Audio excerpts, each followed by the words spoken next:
ഇന്നലത്തെ മംഗളം പത്രത്തിൽ ഒരു പ്രധാനപ്പെട്ട വാർത്ത വന്നിരുന്നു. ആ വാർത്തയുടെ അടിസ്ഥാനത്തിൽ ഇന്ന് ഏതാണ്ട് ചില സോഷ്യൽ മീഡിയകളിലൊക്കെ തന്നെ ഈ വിവരം വാർത്തയായിട്ട് പുറത്തേക്ക് വന്നിട്ടുണ്ട്.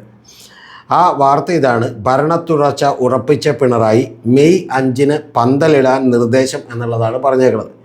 അപ്പോൾ അത് തിരുവനന്തപുരത്ത് നിന്നുള്ള എസ് നാരായണനാണ് അത് റിപ്പോർട്ട് ചെയ്തിട്ടുള്ളത്. അതിൽ പറയുന്നൊരു കാര്യമെന്ന് പറയുന്നത്, നിയമസഭാ തെരഞ്ഞെടുപ്പ് ഫലം പുറത്തു വരാൻ ഒരാഴ്ച മാത്രം ശേഷിക്കെ ഭരണത്തുടർച്ച ഉറപ്പിച്ച് മുഖ്യമന്ത്രി പിണറായി വിജയൻ വോട്ടെണ്ണൽ ദിനമായ മെയ് 4-ന് പിറ്റേന്ന് തന്നെ സത്യപ്രതിജ്ഞയ്ക്ക് പന്തലിടാൻ നിർദ്ദേശം നൽകിയതായി സൂചന. ഭരണത്തുടർച്ചയുണ്ടാകുമെന്ന ഇൻ്റലിജൻസ് റിപ്പോർട്ടും പാർട്ടി തലത്തിലുള്ള വിലയിരുത്തലുകളുമാണ് മുഖ്യമന്ത്രിക്കും CPM-നും ആത്മവിശ്വാസമേകുന്നത്. പ്രമുഖ ചാനലുകളെല്ലാം എക്സിറ്റ് പോൾ സർവേകൾ പൂർത്തിയാക്കിയിട്ടുണ്ട്. എന്നാൽ 4 സംസ്ഥാനങ്ങളിലേക്കുള്ള അവസാനഘട്ട തെരഞ്ഞെടുപ്പ് നടക്കുന്ന 29-ന് ശേഷമേ സർവേ ഫലം പുറത്തുവിടാനാവും. അതങ്ങനെ തന്നെയാണ്. 29-ാം തീയതി വൈകുന്നേരം മാത്രമേ എക്സിറ്റ് പോൾ സർവേ ഫലം പുറത്തുവിടാനാവും. കഴിഞ്ഞ ദിവസം ഒരു മന്ത്രി ഔദ്യോഗിക ഫയലിൽ തീരുമാനമെടുക്കാൻ മുഖ്യമന്ത്രിയെ സന്ദർശിച്ചപ്പോൾ നടന്ന സംഭാഷണം അദ്ദേഹത്തിൻ്റെ ആത്മവിശ്വാസം വെളിപ്പെടുത്തുന്നതായിരുന്നു. മാതൃകാ പെരുമാറ്റച്ചട്ടം നിലവിലുള്ളതിനാൽ പുതിയ സർക്കാർ വന്ന ശേഷം തീരുമാനമെടുക്കാമെന്നായിരുന്നു മറുപടി. ഇത് ഭരണത്തുടർച്ചയുണ്ടാകുമെന്ന് മുഖ്യമന്ത്രി പറഞ്ഞതായാണ് സൂചന. ഇതാണ് ആ റിപ്പോർട്ടെന്ന് പറയുന്നത്. മംഗളം പത്രത്തിൽ ഇന്നലെ വന്നിട്ടുള്ള റിപ്പോർട്ടാണ്.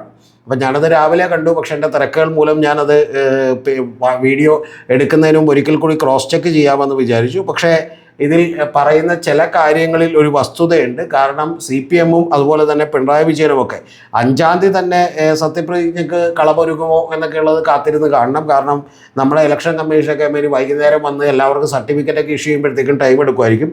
പക്ഷേ എന്തൊക്കെയാണെങ്കിലും ശരി, ഈ പറയുന്ന സത്യപ്രതിജ്ഞ ചെയ്യാനും ഇപ്പോൾ പെരുമാറ്റച്ചട്ടം നിലവിലുള്ളതുകൊണ്ട് തീരുമാനങ്ങൾ ഈ റിസൾട്ട് വന്നതിന് ശേഷം എടുക്കാമെന്നുള്ളതൊക്കെ വലിയ ആത്മവിശ്വാസത്തോടു കൂടി മുഖ്യമന്ത്രി പലരോടും കമ്മ്യൂണിക്കേറ്റ് ചെയ്തിട്ടുണ്ടെന്നും അദ്ദേഹം വളരെ കൂളായി റിലാക്സ്ഡ് ആയിട്ട് ചികിത്സയ്ക്ക് വേണ്ടി ഇപ്പോൾ തമിഴ്നാട്ടിൽ ഇരിക്കുകയാണെന്നും ഒക്കെയാണ് നമുക്കറിയാൻ കഴിയുന്ന ഒരു കാര്യം. അപ്പോൾ അതുകൂടാതെ പാർട്ടി തലത്തിൽ തന്നെ ഞാൻ പലരോടും സംസാരിച്ചതിൻ്റെ അടിസ്ഥാനത്തിൽ നമുക്ക് മനസ്സിലാക്കാൻ കഴിയുന്ന ഒരു കാര്യം, CPM എന്ന് പറയുന്ന പാർട്ടി വലിയ കോൺഫിഡൻ്റ് ആണെന്നും അവർ പൊളിറ്റ് ബ്യൂറോയിലടക്കം ഭരണത്തുടർച്ച ഉണ്ടാകുമെന്നും, പക്ഷേ ഭരണത്തുടർച്ച ഉണ്ടാകുമെങ്കിലും പഴയ 98 എന്ന് പറയുന്ന ഭൂരിപക്ഷത്തിലേക്കൊന്നും എത്തില്ല എന്നുമുള്ള വളരെ ലോജിക്കലായി കൺവിൻസിംഗ് ആയിട്ടുള്ള ഒരു കണക്കുകൾ അവതരിപ്പിച്ചിട്ടുണ്ടെന്ന് കൂടിയാണ്. ആ അവതരിപ്പിച്ചതിൻ്റെ ഭാഗമായിട്ട് തന്നെയാണ് നമുക്കെല്ലാം അറിയാം, MA ബേബി കഴിഞ്ഞ ദിവസം ഒരു പ്രധാനപ്പെട്ട കാര്യം നമ്മളോട് പറഞ്ഞിരുന്നു. 98-ലധികം സീറ്റുകൾ, നിലമ്പൂർ കൂടി PV അൻവർ കൂടി വിട്ടുപോയതിനു ശേഷം 98 സീറ്റുകളാണുള്ളത്. ആ 98 സീറ്റുകൾ കൂടി 100-ലധികം ആകണമെന്നാണ് ഞങ്ങളുടെ ആഗ്രഹം. പക്ഷേ അത്രയൊന്നും ഉണ്ടാവില്ല. പക്ഷേ ഞങ്ങൾ ഉറപ്പായിട്ടും ഒരു കൃത്യമായിട്ടുള്ള മജോറിറ്റിയോടുകൂടി നമ്മൾ ജയിക്കും എന്നുള്ളതാണ് പറഞ്ഞേക്കുന്നത്. അപ്പോൾ ഒരു 77 സീറ്റുകൾ വരെ കിട്ടിക്കൊണ്ട് ജയിക്കാം എന്നുള്ളത് തന്നെയാണ് CPM-ൻ്റെ സംസ്ഥാന കമ്മിറ്റി സെക്രട്ടേറിയറ്റിലും അതുപോലെ തന്നെ പൊളിറ്റ് ബ്യൂറോയിലേക്കും കൊടുത്തിട്ടുള്ള റിപ്പോർട്ടുകളിൽ ഏറ്റവും ചുരുങ്ങിയത് അത്തരത്തിലുള്ള റിപ്പോർട്ടുകളെങ്കിലും ഉണ്ടാകാമെന്നാണ്. ഗോവിന്ദൻ മാഷ് 90-ലധികം സീറ്റുകൾ കിട്ടുമെന്ന് പറഞ്ഞിരുന്നു. അതിൻ്റെ പ്രധാനപ്പെട്ട കാര്യം ഒരു 83 സീറ്റുകൾ വരെ എത്താം. പിന്നെ ഒരു 10-18 സീറ്റുകളിൽ വലിയ മത്സരം നടക്കുന്നുണ്ട്. അപ്പോൾ ഒരു 9 സീറ്റുകൾ കൂടി അതിൽ നിന്ന് കിട്ടിയാൽ 90 സീറ്റുകളിലേക്ക് എത്തും എന്നുള്ളതാണ് പറഞ്ഞേക്കുന്നത്. പക്ഷേ ഏറ്റവും വേഴ്സായിട്ടുള്ള ഏറ്റവും മോശപ്പെട്ട സാഹചര്യം എന്ന് പറയുന്നത് വേണമെങ്കിൽ ഒരു 73 മുതൽ, ഞാൻ ഏറ്റവും ആദ്യം പ്രഡിക്റ്റ് ചെയ്തിരുന്നൊരു കാര്യമാണ്, പ്രേക്ഷകരൊക്കെ ഓർക്കുന്നുണ്ടാവും, 73 മുതൽ 78 വരെ സീറ്റുകൾ കിട്ടാം എന്ന് ഞാൻ നിങ്ങളോട് കൃത്യമായിട്ട് പറഞ്ഞിരുന്നു. ഏതാണ്ട് അതേ വിലയിരുത്തലിൽ തന്നെയാണ് CPM ഇപ്പോൾ ഉള്ളത് എന്നുള്ളതാണ് ഏറ്റവും പ്രധാനപ്പെട്ട കാര്യം. മറ്റൊരു വലിയ പ്രധാനപ്പെട്ട കാര്യം കൂടിയുള്ളത്, ചില സൂചനകൾ നൽകുന്നത് ഇതാണ്. അതായത് ഇടതുപക്ഷത്തിനൊപ്പം തന്നെ ചേർന്ന് നിൽക്കാനായിട്ട് ബിസിനസ്സുകാരും അതുപോലെ തന്നെ വലിയ പല ഫിനാൻഷ്യൽ പരിപാടികളൊക്കെ നടത്തുന്ന, ഫിനാൻസ് ബിസിനസ്സൊക്കെ നടത്തുന്ന ആളുകളൊക്കെ തന്നെ തയ്യാറാകുന്നു. അതിൻ്റെ പ്രധാനപ്പെട്ട കാര്യം, അവരിൽ പലർക്കും തന്നെ പല ചാനലുകളോടും വലിയ ആക്സസ് ഉള്ള ആളുകളാണ്. ഇപ്പോൾ ഗോകുലം ഗോപാലൻ മുതൽ നിങ്ങൾ അറിയേണ്ടത് പല ആളുകൾ, ഭീമ അടക്കമുള്ള ആളുകളൊക്കെ തന്നെ അവരൊക്കെ തന്നെ പല ചാനലുകളുടെയും ഷെയറുകളുള്ള ആളുകളാണ്. അപ്പോൾ ഇത്തരത്തിലുള്ള ആളുകളുടെയും മൊത്തം ബിസിനസ്സുകാരുടെയും ഒക്കെ ഒരു ട്രെൻഡ് തന്നെ അവർ വിളിക്കുന്ന, സഹായം ആവശ്യപ്പെടുന്ന പല കോൺഗ്രസ്സുകാരോടും നോ പറയാൻ തുടങ്ങിയിരിക്കുന്നുവെന്നും അതിൻ്റെ പ്രധാനപ്പെട്ട കാരണം എക്സിറ്റ് പോളുകളുടെയൊക്കെ റിസൾട്ടുകൾ ചിലതൊക്കെ ലീക്കായി അവർക്കൊക്കെ തന്നെ കിട്ടിക്കൊണ്ടിരിക്കുന്നു എന്നുള്ളതുമാണ്. ഇതിൻ്റെ ഏറ്റവും ഒടുവിലത്തെ ഒരു ഉദാഹരണം കൂടി ഞാൻ നിങ്ങളോട് പറയാം. അതെന്ന് പറയുന്നത് 24/7 മലയാളം എന്ന് പറയുന്ന ഒരു ചാനലുണ്ട്. നമുക്കറിയാം, അത് സഹിലൻ പത്മനാഭൻ എന്ന് പറയുന്ന അദ്ദേഹമാണ് ആ ചാനൽ ഓൺ ചെയ്തിരുന്നത്. അദ്ദേഹം അതിൻ്റെ ചെയർമാൻ സ്ഥാനത്ത് നിന്ന് മാറി ഇപ്പോൾ R പ്രേംകുമാർ എന്ന് പറയുന്ന പുതിയ ചെയർമാൻ അതിനകത്ത് വന്നിരിക്കുകയാണ്. ആ പുതിയ ചെയർമാൻ വരുമ്പോൾ അത് കോട്ടയം ആസ്ഥാനമായിട്ടുള്ള ഒരു BLM ഹൗസിംഗ് കോപ്പറേറ്റീവ് സൊസൈറ്റി, അദ്ദേഹം ഈയിടെയായിട്ട് കുറേ പരസ്യങ്ങൾ കൊടുക്കുന്നുണ്ട്. ആ ഹൗസിംഗ് കോപ്പറേറ്റീവ് സൊസൈറ്റിയുടെ ചെയർമാനാണ് ഇത്തരത്തിൽ ഇതിൻ്റെയും ചെയർമാനായിട്ട് വന്നിട്ടുള്ളത്. എന്ന് പറഞ്ഞാൽ 51% ഷെയറുകൾ ഈ പറയുന്ന പോലെ സഹിലനിൽ നിന്ന് ഇവർ മേടിച്ചിരിക്കുന്നു എന്നുള്ളതാണ് നമുക്ക് മനസ്സിലാക്കാൻ കഴിയുന്ന ഒരു കാര്യം. അതിൻ്റെയും പ്രധാനപ്പെട്ട തീരുമാനം എന്ന് പറയുന്നത് ആ ചാനൽ പലരുമൊക്കെ പറയുന്നത് അതിൽ നിന്ന് ഉടനെ തന്നെ മറ്റേ സനീഷ് ഇളയിടത്തുമ്പത്തെയും അതുപോലെ ഹർഷൻ പൂപ്പാറക്കാരനെയും ഒക്കെ പുറത്താക്കും, എന്നിട്ട് അവർ സംഘപരിവാർ അനുകൂല ചാനലായി മാറുമെന്നൊക്കെയാണ്. എനിക്കത് തോന്നുന്നില്ല. അതിൻ്റെ ഏറ്റവും പ്രധാനപ്പെട്ട കാര്യമെന്ന് പറയുന്നത്, എനിക്കറിയാൻ കഴിയുന്ന ഒരു കാര്യമെന്ന് പറയുന്നത്, ഈ പറയുന്ന അവിടെ വലിയ ഇൻവെസ്റ്റ്മെൻറ്റ് നടത്തിക്കൊണ്ട് അവരൊരു ചാനൽ കൂടി അദ്ദേഹം കൈവശം വെക്കാൻ തീരുമാനിച്ചിരിക്കുന്നു. കാരണം ഇപ്പോഴുള്ള ലെഫ്റ്റ് വ്യൂവർഷിപ്പ് എന്ന് പറയുന്നത് വളരെ കൂടുതലാണെന്നും ആ ചാനലുകൾ കാണുന്ന ആളുകളിൽ ലെഫ്റ്റിൻ്റെ അനുഭവമുള്ളവർ കൂടുതലാണെന്നും അത് യഥാർത്ഥത്തിൽ റിപ്പോർട്ടർ TV ആണ് ഇപ്പോൾ മഹാഭൂരിപക്ഷം അത്തരത്തിലുള്ള വ്യൂവർഷിപ്പ് മേടിച്ചെടുക്കുന്നതെന്നും അപ്പോൾ കുറേ കൂടി നല്ല ആളുകളെ കൊണ്ടുവന്നാൽ ആ വ്യൂവർഷിപ്പിൻ്റെ വലിയ ഭാഗം തങ്ങൾക്ക് തന്നെ കിട്ടുമെന്നും കൂടാതെ സംസ്ഥാന സർക്കാരിനോട് തന്നെ ചേർന്ന് നിൽക്കാൻ കഴിയുമെന്നുമുള്ള ചില തോന്നലുകൾ അവരുടെ അടുത്ത് തന്നെ ഉണ്ടായിട്ടുണ്ട് എന്നുള്ളതാണ്.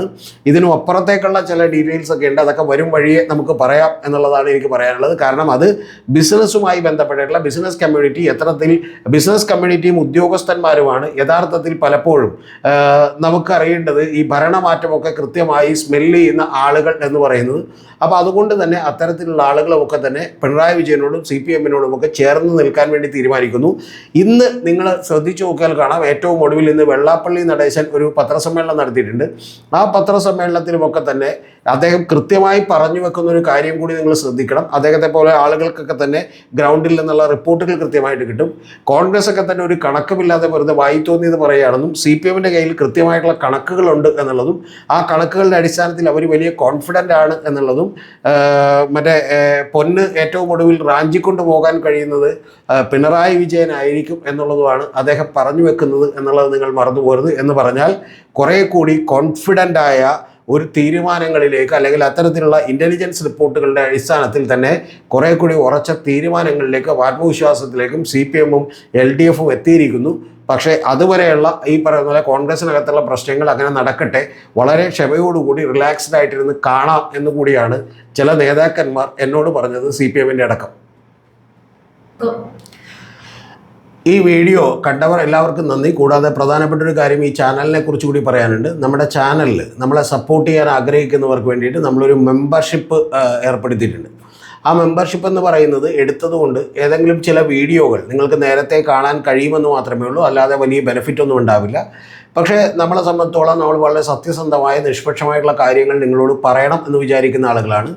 ഇവിടെയുള്ള സാറ്റലൈറ്റ് മാധ്യമങ്ങളും അതുപോലെ തന്നെ ഒരു വിഭാഗം വരുന്ന പ്രോ റൈറ്റ് വിങ് മാധ്യമങ്ങളൊക്കെ കൂടി ഉണ്ടാക്കുന്ന പല തെറ്റായ നെറേറ്റീവുകൾക്കും അതുപോലെ പെൻസിൽ വര വിള്ളലാക്കുന്നതിനെക്കുറിച്ചുമൊക്കെ പ്രതികരിക്കണം എന്നെനിക്ക് താല്പര്യമുള്ള ഒരാളാണ്. അതുകൊണ്ട് തന്നെ യാതൊരുവിധ ആളുകളുടെ ഒരു സാമ്പത്തിക സഹായമോ പരസ്യങ്ങളോ ഒന്നും തന്നെ നമ്മൾ ഇതുവരെ സ്വീകരിച്ചിട്ടില്ല. ഇനി സ്വീകരിക്കാമോ ഇല്ല എന്നുള്ളത് നമ്മൾ ഇതുവരെ തീരുമാനിച്ചിട്ടില്ല. അപ്പോൾ ഏറ്റവും ആദ്യത്തെ കാര്യം എന്ന് പറയുന്നത് ഈ ചാനൽ ഇങ്ങനെ തന്നെ നിലനിൽക്കാൻ നിങ്ങളുടെ ഒരു സപ്പോർട്ട് ആവശ്യമാണ്. ആ സപ്പോർട്ട് ചെയ്യാൻ കഴിയുന്നവർക്ക് വേണ്ടി നമ്മൾ ഇത്തരത്തിലുള്ളൊരു മെമ്പർഷിപ്പിൻ്റെ സ്കീം വെച്ചിട്ടുണ്ട്. അത് സാമ്പത്തികമായി സപ്പോർട്ട് ചെയ്യാൻ കഴിയുന്നവർ അതെടുത്താൽ മതി.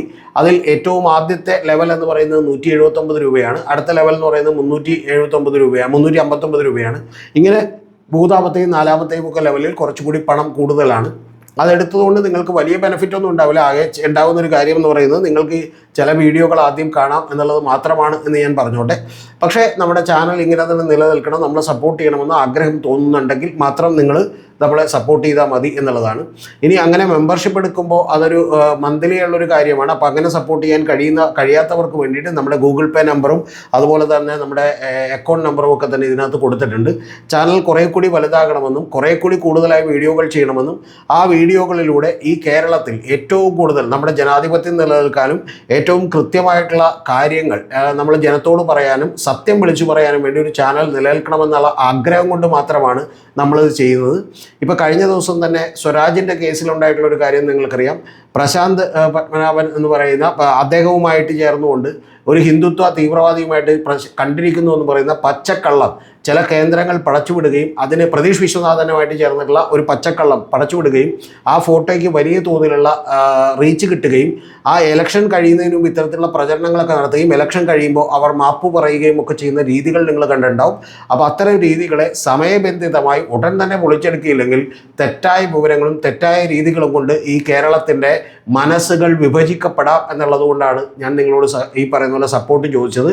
അത് ചെയ്യാൻ കഴിയുന്നവർക്ക് തീർച്ചയായിട്ടും ചെയ്യാം എന്ന് മാത്രമേ ഞാൻ നിങ്ങളോട് പറയുന്നുള്ളൂ. താല്പര്യമുള്ളവർ മാത്രം, അല്ലാത്തവർ വീഡിയോകൾ കണ്ടുകൊണ്ട് താഴെ കമൻറ്റുകൾ രേഖപ്പെടുത്തിക്കൊണ്ട് നമ്മളുള്ള സ്നേഹം അറിയിച്ചാൽ മതി.